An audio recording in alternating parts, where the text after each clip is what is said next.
tuve que conectar con mi celular. Esperemos que no tengamos problemas. No sé el internet de ustedes cómo está en sus casas. ¿No han tenido problemas, jóvenes? Fíjese que no. ¿Qué proveedor usa, doctora? Fíjese que, ¿qué, perdón? ¿Quién le provee internet? Digo, claro. Cable color. Si cable color falla usualmente. Yo tengo cable color y sí falla bastante seguido. Sí, no sé, se supone que me aumentaron los gigas, ¿verdad? Pero desde que me lo aumentaron creo que está peor. Sí, igual tengo cable color y he estado pésimo toda esta semana. Sí, ¿verdad? Bueno, vamos a ver entonces la parte del síndrome demencial como síndrome y que vamos a empezar diciendo, bueno, dentro del concepto del síndrome demencial vamos a encontrar que el síndrome demencial se va a caracterizar por un deterioro progresivo. Voy a poner el puntero aquí. Deterioro progresivo de las funciones cognitivas, y lo que lo diferencia del delirio es que en el síndrome demencial o en las demencias la conciencia va a estar clara. Es decir, contrario a lo que podemos encontrar en el delirio, que en el delirio también encontramos alteraciones cognitivas, pero a expensas de que hay una alteración del estado de conciencia, mientras que en el síndrome demencial la conciencia se mantiene conservada, ¿verdad? En este deterioro progresivo vamos a ir encontrando entonces una disfunción crónica y generalizada del funcionamiento del paciente. Ese deterioro cognitivo global que va a ir en progresión va a estar enfocado en los aspectos o en las esferas de la memoria, la atención, el pensamiento y la comprensión. Vuelvo a referir que la diferencia entre el síndrome demencial y el delirio, la diferencia básica es que en el delirio se va a haber una alteración del estado de conciencia, mientras que en el síndrome demencial no. Aunque en algunas ocasiones se puede superponer a la demencia un cuadro delirioso, ¿verdad? Pero ya la alteración del estado de conciencia sería parte del delirio y no propiamente del síndrome demencial.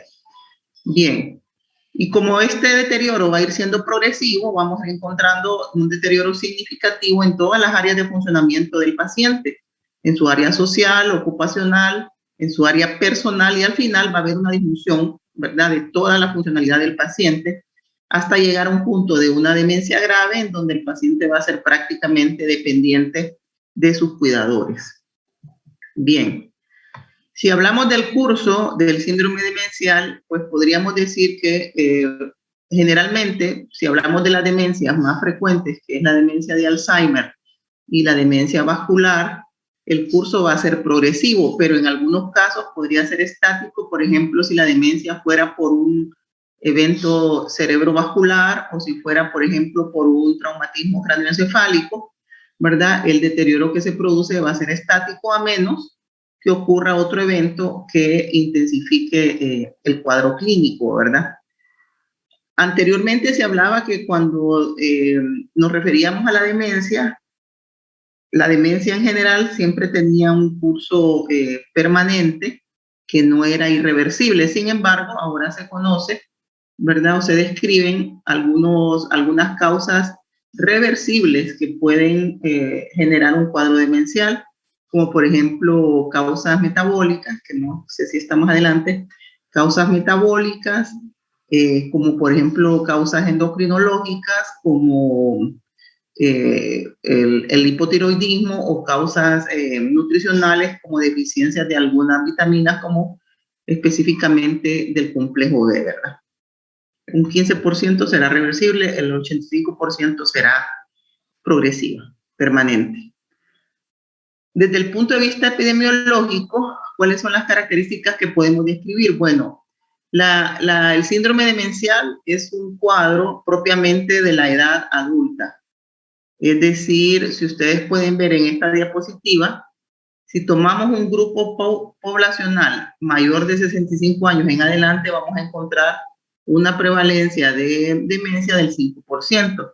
Sin embargo, si agarramos una población mucho mayor, es decir, mayor de 85 años, vamos a ver que del 20 al 40% va a tener características del síndrome demencial. Y así sucesivamente, entre más mayor esté la persona, más probabilidad de encontrar características del síndrome demencial. Otro elemento importante es que dentro de esta población mayor y de aquellos que asisten a la consulta de medicina general, siempre deben de ustedes tener presente si el paciente es muy mayor, es decir, un paciente de la tercera edad con algunas manifestaciones psiquiátricas, siempre considerar que de esa población mayor del 15 al 20% va a cursar con un cuadro demencial, ¿verdad? Y si ya nos vamos, por ejemplo, a instituciones que tienen específicamente pacientes de la tercera edad, es decir, pacientes adultos mayores, vamos a encontrar que en esos asilos, por ejemplo, en instituciones de pacientes crónicos, el 50% de ellos va a estar cursando con un síndrome demencial. Esto solo es para especificar que definitivamente la edad es un factor de riesgo importante para el desarrollo y la presentación de un cuadro demencial. Y si hablamos de los tipos de demencia, bueno, la mayor parte de los cuadros demenciales descritos, es decir, del 100%, se refiere en la literatura que alrededor del 60% va a corresponder a la enfermedad de Alzheimer, que sabemos que esta demencia es una demencia neurodegenerativa, ¿verdad? Que es progresiva, definitivamente crónica, y que al final va a producir un deterioro grave en el paciente, ¿verdad?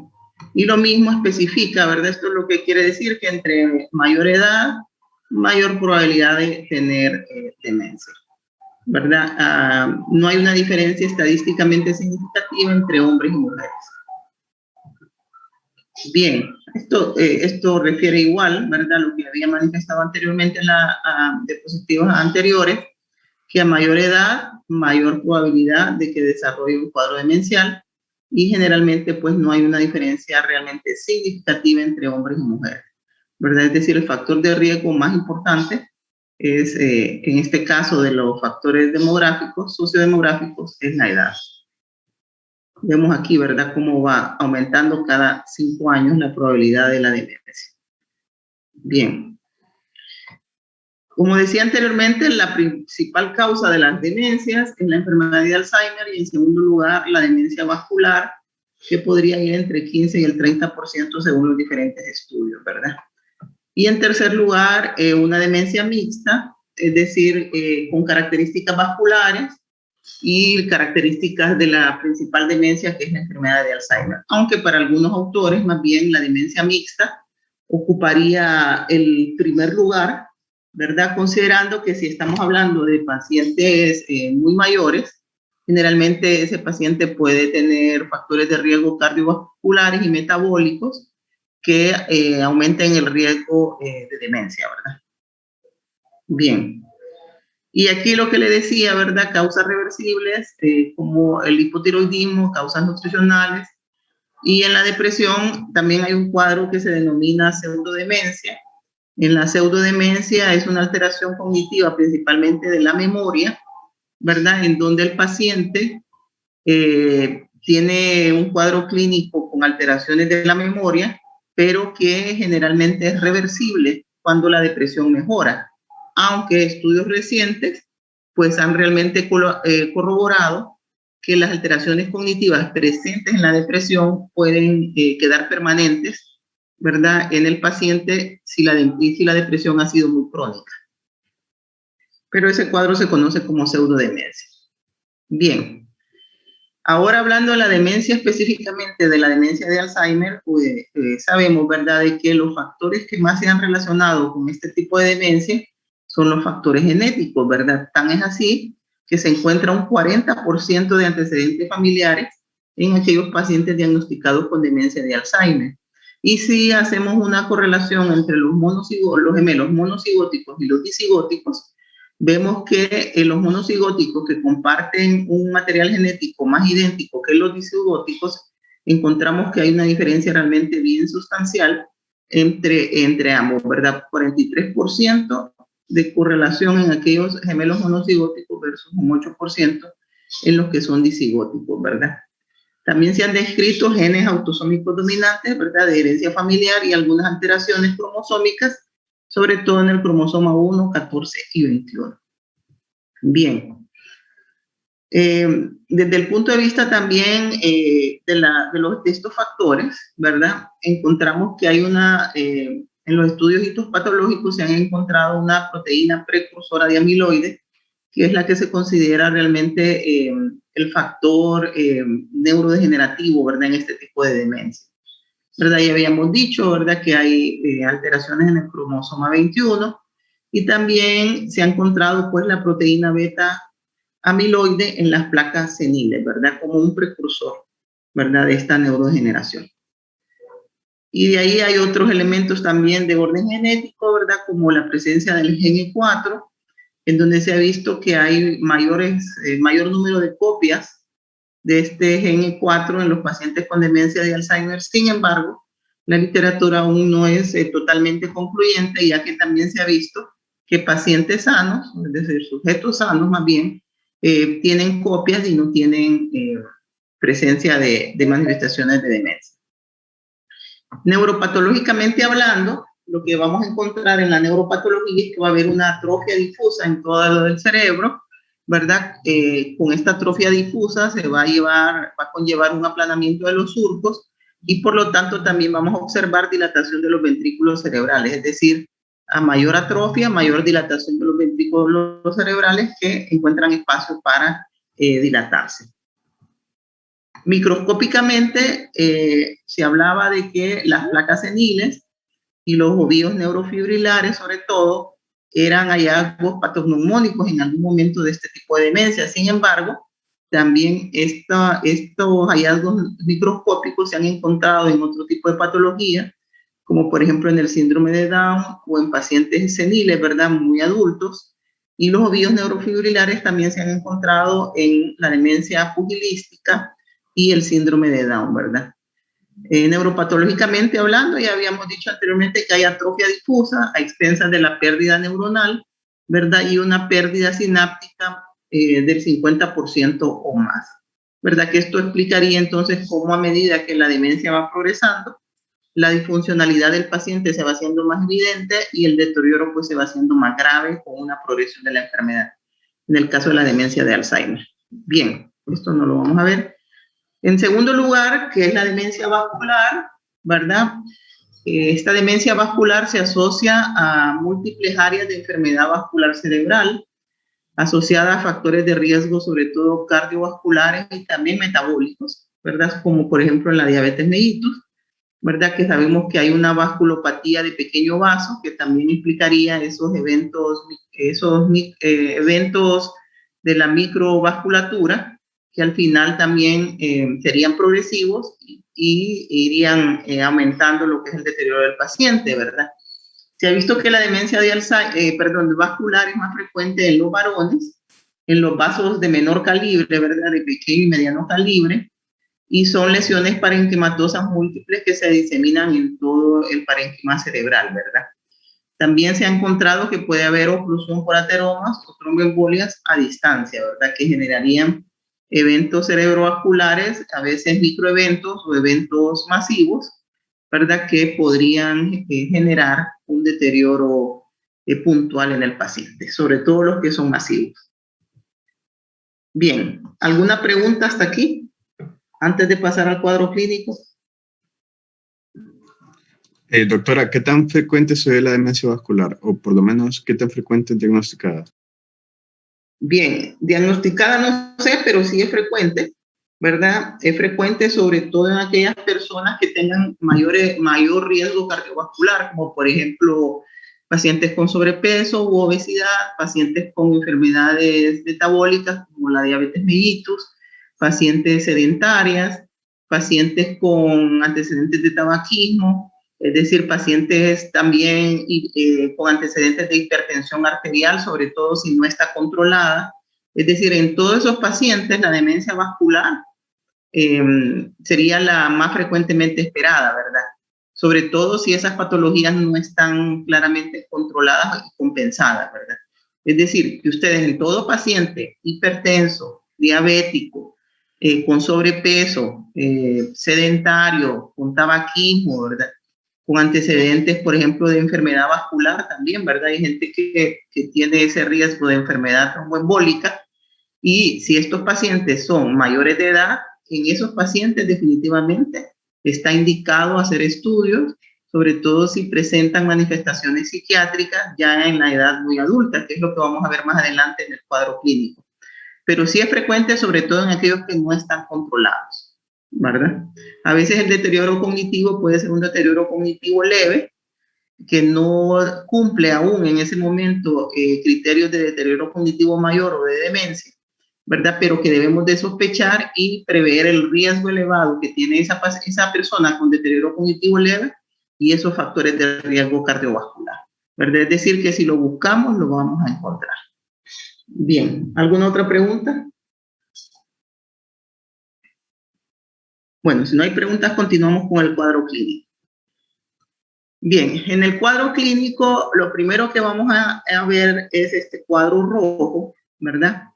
Cuando recuerden que uno en el concepto de demencia dijimos que era un deterioro cognitivo progresivo, ¿verdad? Sin embargo, el primer síntoma que generalmente comienza a presentarse en el cuadro demencial es una alteración de la memoria reciente. Pero esa alteración de la memoria reciente resulta ser insidiosa. ¿Qué quiere decir esto? Que el paciente puede comenzar con olvidos esporádicos, podríamos decir, que se van haciendo más marcados a medida que el tiempo pasa. Pero el problema es que cuando comienza como insidioso, esos olvidos que no son tan frecuentes, sino que más bien pueden ser esporádicos, pueden pasar desapercibidos por el paciente y por la familia, ¿verdad?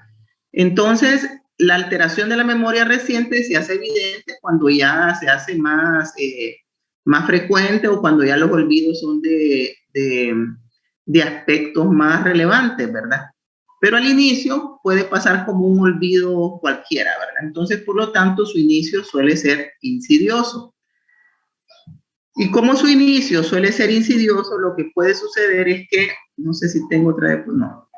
Como su inicio suele ser insidioso, pues puede ser que cuando el paciente adulto mayor llegue a consultar o lo lleven a consultar, en la historia, la familia ni el paciente den historia de estas alteraciones de memoria. Y puede ser entonces que el paciente se ha llevado por otras manifestaciones, que es lo que dice esta diapositiva. Entonces, lo importante es que en todo paciente adulto mayor que inicia por primera vez con un cuadro neuropsiquiátrico o un cuadro psiquiátrico, siempre será importante enfocar la entrevista para la historia clínica en encontrar si realmente previo a estas manifestaciones psiquiátricas ya se evidenciaba alguna alteración de la memoria reciente, para no perder el diagnóstico de demencia. Entonces, el paciente, como vuelvo a repetir, esta alteración de memoria puede ser esporádica, insidiosa, es decir, no ser tan clara. Puede ser que el paciente lo lleven por cualquiera de estos cuadros. Es decir, el paciente lo pueden llevar en primer lugar porque se acentuaron algunos rasgos de personalidad persistente, como por ejemplo, si antes el paciente era callado, se ha vuelto más callado, o antes si el paciente era extrovertido, se ha vuelto más extrovertido. Es decir, algo en la personalidad ha cambiado. También puede llegar porque se encuentra más irritable. Recuerden que esto lo estamos enfocando en los pacientes adultos mayores, ¿verdad? Irritable sobre todo si la lesión es a nivel de frontotemporal. O pueden llevarlos porque están más introvertidos, como ya explicaba anteriormente, ¿verdad? Un segundo cuadro por el cual el paciente podría llegar es porque el paciente está con manifestaciones de ideas delirantes paranoides. Miren que las ideas delirantes paranoides se presentan del 30 al 40% de los casos en los pacientes con demencia. También puede llegar con un cuadro alucinatorio. Si ustedes miran, la incidencia de alucinaciones es bastante frecuente, del 20 al 30% pueden cruzar con alucinaciones.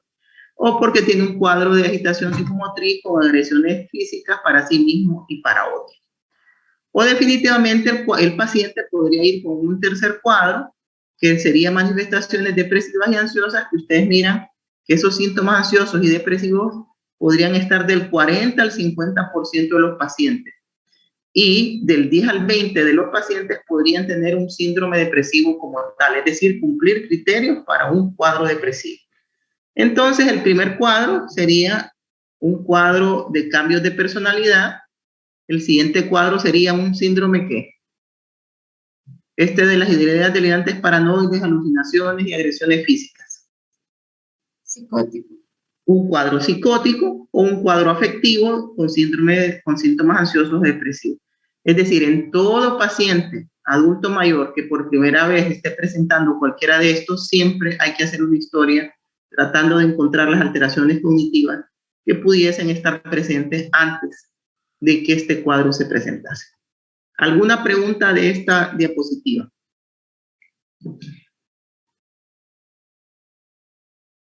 ¿Preguntas o dudas?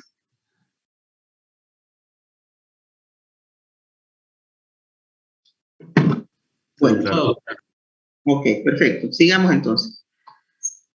Entonces aquí, como recuerdan que habíamos dicho que había un cuadro de pseudodemencia, ¿verdad? Que se puede presentar en el cuadro depresivo. Entonces, a veces el paciente también puede llegar con una alteración inhibida, como dijimos anteriormente, muy introvertido. Entonces, algunas características que podrían diferenciar esa apatía, ¿verdad? Relacionada al cuadro demencial y no realmente a una depresión, son los que están mencionados en este cuadro, ¿verdad? Entonces, por ejemplo, para hacer la diferenciación, si el paciente podría estar deprimido o más bien podría estar apático, entonces miraríamos que en cuanto al afecto, en la apatía lo que vamos a encontrar es que es un afecto embotado, es decir, prácticamente aplanado, en donde no hay una reacción.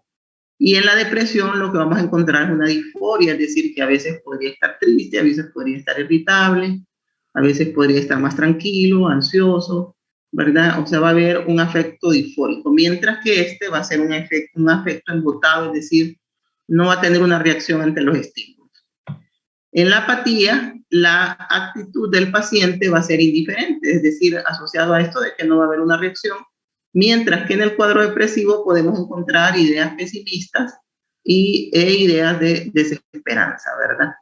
En el autoconcepto, el paciente va a tener en la apatía un autoconcepto insípido, es decir, asociado siempre a esta indiferencia, mientras que la depresión va a haber mucha autocrítica, ¿verdad? En cuanto a los pensamientos y las acciones, en la apatía va a estar todo disminuido, es decir, el paciente no va a tener ningún tipo de interés, podríamos decir, ¿verdad? Va a tener disminución de la iniciativa y no va a persistir en las tareas, ¿verdad? Mientras que las acciones y los pensamientos en la depresión pueden ser más bien pensamientos de culpa y pensamientos suicidas, ¿verdad? Esto un poco para diferenciar cuando el paciente está esa introversión propia de la demencia versus una anedonia, podríamos decir, asociado a la depresión. Bien. Como dijimos entonces, esto solo son las manifestaciones psiquiátricas, pero obviamente van a haber otro tipo de manifestaciones. Recuerden que es una alteración de las funciones cognitivas que va a ir progresando. Al final al principio el paciente puede ser que no tenga mayores problemas en el lenguaje, pero a medida que el paciente vaya empeorando y se le vaya progresando la enfermedad, se van a ir alterando esas funciones corticales del lenguaje hasta llegar en un grado grave, estar afásico, llegar a la apraxia, a la agnosia. También pueden suceder crisis epilépticas, las cuales son más frecuentes en la demencia vascular, pero también se presentan en la demencia de Alzheimer. Van a haber presencias de reflejos primitivos, trastornos del sueño, incluso a medida que sea más grave, ¿verdad? Esto ya que está en amarillo cuando el paciente ya está más grave, puede haber disartria y disfagia, ¿verdad? O sea, es decir, ya alteración de la motricidad. Recuerden que se van alterando y la atrofia es difusa y progresiva y va afectando la parte cortical y subcortical y los núcleos motores también, ¿verdad? Entonces se van produciendo más alteraciones a medida que la enfermedad va progresando.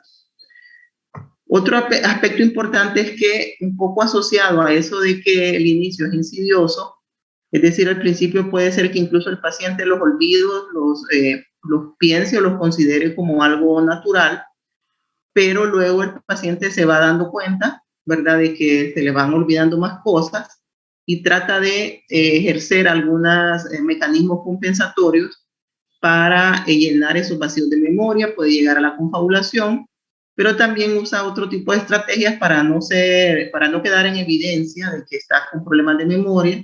Entonces los pacientes pueden, digamos, divagar la atención de los demás cuando están hablando de un tema, el paciente no recuerda, y para no quedar en evidencia que no está recordando, entonces en esa plática puede hacer algo para divagar la atención de los demás, cambiar la plática, hacer un chiste, etcétera, ¿verdad?